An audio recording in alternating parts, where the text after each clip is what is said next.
दर्शकों, आज फिर नया वीडियो नई जानकारी लेकर हम हाजिर हुए हैं। दर्शकों, आज की जो कहानी है ये टिटेहरी पक्षी की कहानी है। प्रिय दर्शकों, इस बात को आपने अक्सर सुना होगा कि टिटेहरी के अंडों में पारस पत्थर की प्राप्ति होती है। टिटेहरी पक्षी के अंडों में पारस पत्थर मिलता है जो कि लोहे को स्वर्ण बना देता है, यानी सोना बना देता है। और ऐसी कहानियां कई ग्रंथों में भी पढ़ने को मिलती हैं, जिनमें स्पष्ट रूप से लिखा हुआ है कि टिटेहरी के अंडों में पारस पत्थर होता है। लेकिन प्रिय दर्शकों, क्या आपने ऐसा कभी सुना है कि टिटेहरी पक्षी को ये पारस पत्थर की आखिरकार प्राप्ति कैसे हुई? प्रिय दर्शकों, इसके पीछे एक बड़ी पौराणिक कथा है। ये कथा आज आपको हम सुनाने जा रहे हैं। प्रिय दर्शकों, इस वीडियो को अंत और प्रिय दर्शकों, इस कहानी के अंदर टिटेहरी पक्षी ने स्वयं बताया है कि कोई भी व्यक्ति, कोई भी जीव जंतु पारस पत्थर की प्राप्ति किस तरीके से कर सकता है। प्रिय दर्शकों, ऐसे काफी सारे लोग होंगे जिन्होंने टिटेहरी के अंडों से पारस पत्थर प्राप्त करने की कोशिश की है, लेकिन वो लोग नाकाम रहे हैं। दर्शकों, आज इस कहानी में आप जानेंगे कि टिटेहरी के अंडों से पारस पत्थर की प्राप्ति कैसे की जाती है। प्रिय दर्शकों, और इस कहानी के बारे में ऐसा कहा जाता है कि जो बंदा इस कहानी को गौर से सुनता है और इसमें बताई हुई बातों पर अमल करता है, तो प्रिय दर्शकों, वो व्यक्ति अरबों खरबों का मालिक बन सकता है। उसका जीवन वो स्वयं बदल सकता है। उसके घर में मां लक्ष्मी का आगमन होगा। वो बंदा कभी गरीब नहीं रह सकता। दर्शकों, जो लोग आधा अधूरा वीडियो देखकर और बीच में छोड़ देते हैं, उन लोगों को सिर्फ आधी अधूरी जानकारी मालूम होती है। और दर्शकों, ऐसा कहा जाता है कि अधूरा ज्ञान, अधूरी पूंजी हमेशा खतरनाक साबित होती है। इसलिए वीडियो को हमेशा पूरा देखा करें। प्रिय दर्शकों, वीडियो शुरू करने से पहले जो लोग हमसे नए जुड़े हैं, वो लोग हमारे चैनल को सब्सक्राइब करें, बेल आइकन ऑन करें, अच्छे अच्छे कमेंट किया करें, ताकि हर आने वाले वीडियो का नोटिफिकेशन सबसे पहले आपको मिले और आप उसका फायदा उठा सकें। शुरू करते हैं प्रिय दर्शकों आज की प्यारी सी कहानी, ये प्यारा सा वीडियो। प्रिय दर्शकों, ये पौराणिक काल समय की बात है। सावन का महीना शुरू होने वाला था और टिटेहरी पक्षी का जोड़ा एक जंगल में बैठा हुआ था। उसी जंगल में मादा टिटेहरी अपने 2 अंडों को जन्म देती है। प्रिय दर्शकों, सावन का महीना शुरू हो चुका था। टिटेहरी मादा पक्षी और टिटेहरी का पति दोनों बड़े परेशान थे, क्योंकि अंडों को दिए काफी समय हो चुका था, लेकिन वो अंडे फूटने का नाम नहीं ले रहे थे। दोनों पति पत्नी बड़ी आशा करके बैठे थे कि अंडे फूटेंगे तो उनमें नन्हे नन्हे प्यारे प्यारे बच्चे निकलेंगे और उनका जीवन बड़ा सुखमय हो जाएगा। दोनों पति पत्नी अपने बच्चों को लेकर अनन्य प्रकार के ख्वाब सजा रहे थे, विभिन्न प्रकार के सपने देख रहे थे, लेकिन उनके अंडे फूटने का नाम तक नहीं ले रहे थे। प्रिय दर्शकों, अंततः सावन का महीना शुरू हो जाता है और दोनों पति पत्नी बड़े परेशान हो जाते हैं, बड़े दुखी हो जाते हैं। प्रिय दर्शकों, अब टिटेहरी अपने पति से कहने लगती है कि पियाजी, सावन का महीना शुरू हो गया है, अंडों को जन्म दिए काफी समय हो चुका है, लेकिन अंडे फूटने का नाम नहीं ले रहे हैं। यदि अंडे फूट जाते तो अब तक हमारे बच्चे बड़े बड़े हो जाते। अंडों को फोड़ने के लिए ऐसा कौन सा उपाय किया जाए जिससे कि अंडे बहुत जल्द फूट जाए और बच्चे बाहर आ जाए। प्रिय दर्शकों, तब टिटेहरा भी अपनी पत्नी से कहने लगता है कि प्रिय, इसका उपाय तो मेरे पास भी नहीं है कि आखिरकार अंडे कैसे फूटेंगे। दोनों पति पत्नी बार बार अपनी चोंच का अंडों पर वार करते, लेकिन अंडों पर कोई असर नहीं पड़ता। प्रिय दर्शकों, उसी समय नारद जी वहां से गुजर रहे थे। जब नारद जी वहां से निकलते हैं तो उनकी नजर टिटेहरी के अंडों पर पड़ती है और टिटेहरी दोनों पति पत्नी पर पड़ती है। प्रिय दर्शकों, तब नारद जी वहां पे खड़े हो जाते हैं और खड़े होकर टिटेहरी और उनकी पत्नी को अपने पास बुलाते हैं। जब टिटेहरी और टिटेहरी की पत्नी दोनों नारद जी के पास जाते हैं। सबसे पहले उनको प्रणाम करते हैं और प्रणाम करने के बाद अपनी व्यथा सुनाने लग जाते हैं। नारद जी से कहने लगते हैं कि हे मुनिवर, हमारे अंडों को जन्म दिया बहुत समय हो चुका है, लेकिन अभी तक अंडे फूटने का नाम नहीं ले रहे हैं। यदि कोई तरीका हो तो आप हमें जरूर बताएं।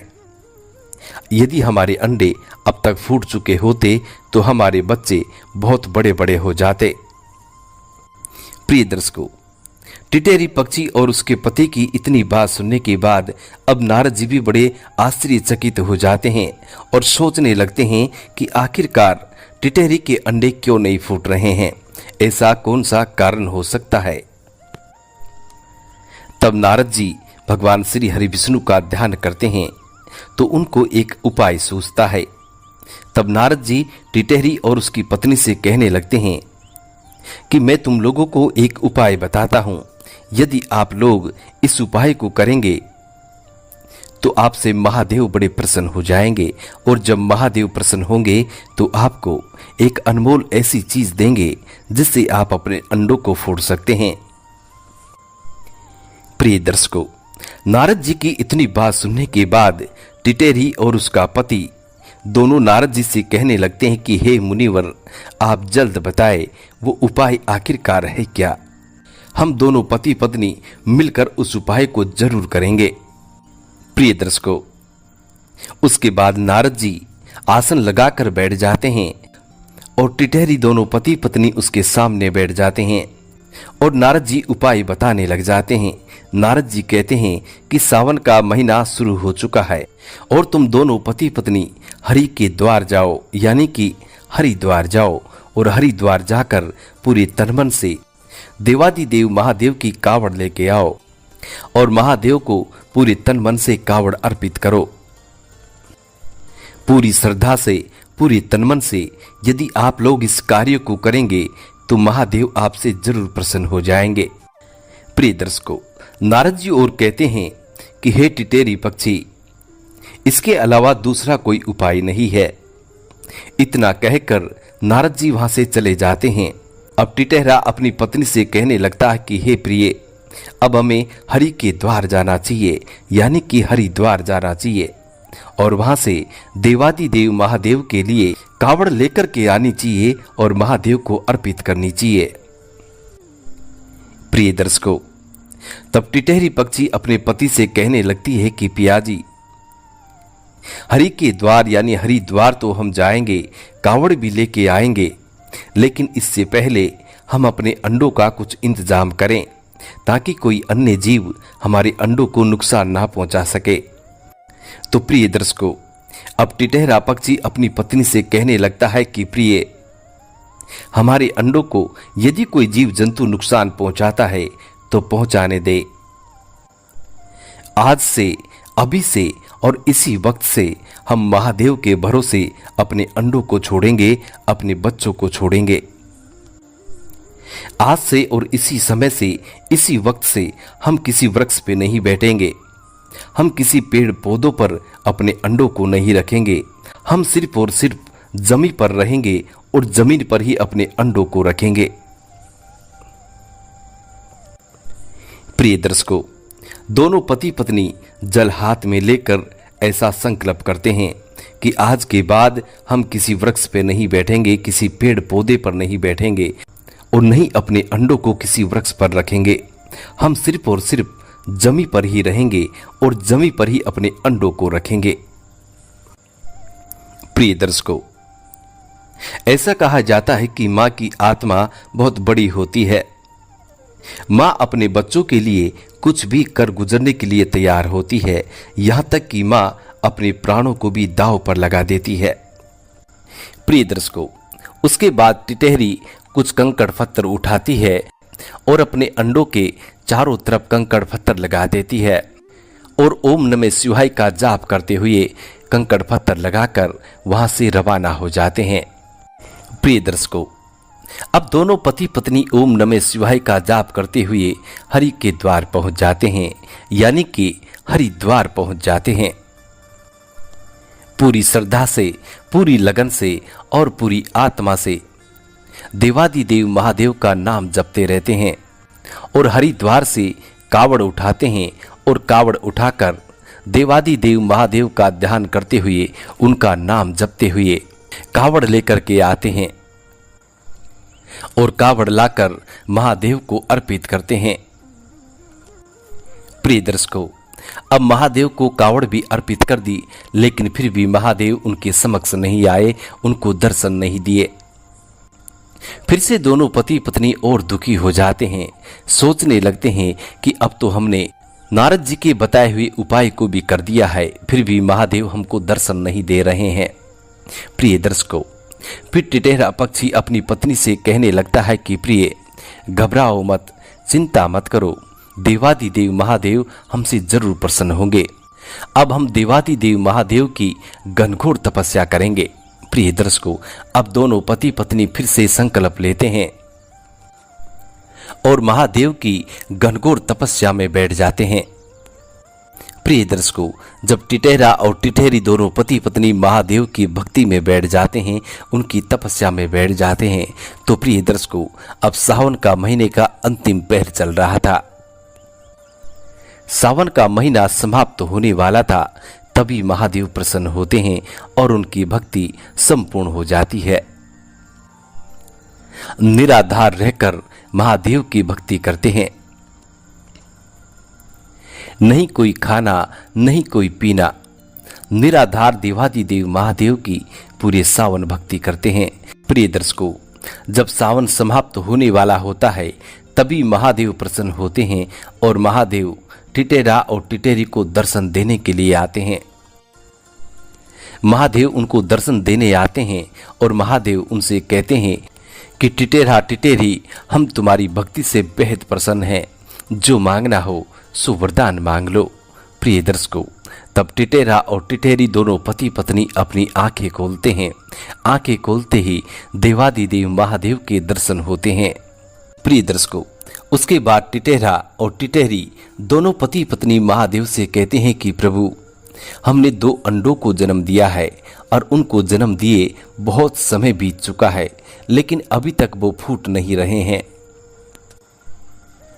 हमें कुछ ऐसा वरदान दीजिए जिसके कारण हम अपने अंडों को फोड़ सकें और उनसे हमारे बच्चों को बाहर निकाल सकें। और कहते हैं कि प्रभु, यदि हमारे अंडे नहीं फूटेंगे तो हमारा वंश यहीं समाप्त हो जाएगा, हमारा वंश आगे नहीं बढ़ पाएगा और हमारी प्रजाति का इस दुनिया से, इस धरा से नामो निशान मिट जाएगा। इसलिए प्रभु, हमें ऐसा वरदान दीजिए जिसके चलते हम अपने अंडों से बच्चों को बाहर निकाल सकें। प्रिय दर्शकों, उसके बाद देवादिदेव महादेव टिटेरा और टिटेरी की पत्नी से कहते हैं कि हे परिंदो, तुम ध्यान से सुनो। सावन के अंतिम सोमवार के दिन हमारा वीर्यपात होगा और जब हमारा वीर्यपात होगा तो वो सभी धातुओं में सर्वश्रेष्ठ होगा, उसके बरोबर दूसरा कोई धातु नहीं होगा। सबसे भारी, सबसे वजनी और सबसे मुलायम होगा। उसी में कुछ दूषित होगा, उसी से अनमोल रत्न भी बनेंगे। वही जगत का कल्याण भी करेगा और जो लोग विधि विधान से यदि उसका सेवन करेंगे तो वो लोग दीर्घायु हो जाएंगे। कई लोग आकाश गमन की सिद्धि प्राप्त करेंगे तो कई लोग जगत का कल्याण करेंगे। कई लोग लक्ष्मी प्राप्त करेंगे तो कई लोग सिद्धियां प्राप्त करेंगे। और उसी में से बनेगा पारस पत्थर, जो लोहे को कंचन बना सकता है। यदि कोई मनुष्य पारे का शिवलिंग बनाकर शिव की पूजा करेगा तो वो साक्षात शिव को पाएगा। प्रिय दर्शकों, देवादिदेव महादेव और कहते हैं कि हे परिंदो, उसी में से तुमको पारस पत्थर को लेना है, जो कि हमारे वीर्य से बनेगा, यानी कि पारे से बनेगा।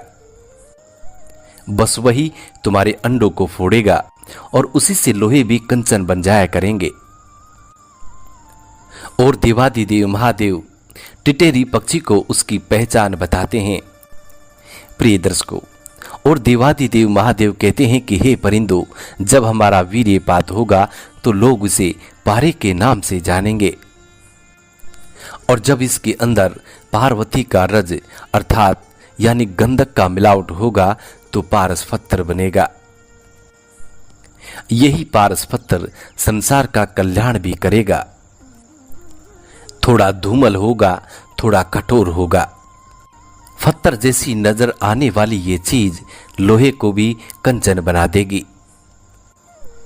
बस इसी को तुमको हासिल करना है और अपने अंडों के पास ले जाकर बस अंडे टच कर देना है, तभी तुम्हारे अंडे खिल जाएंगे और तुम्हारे बच्चे बाहर आ जाएंगे।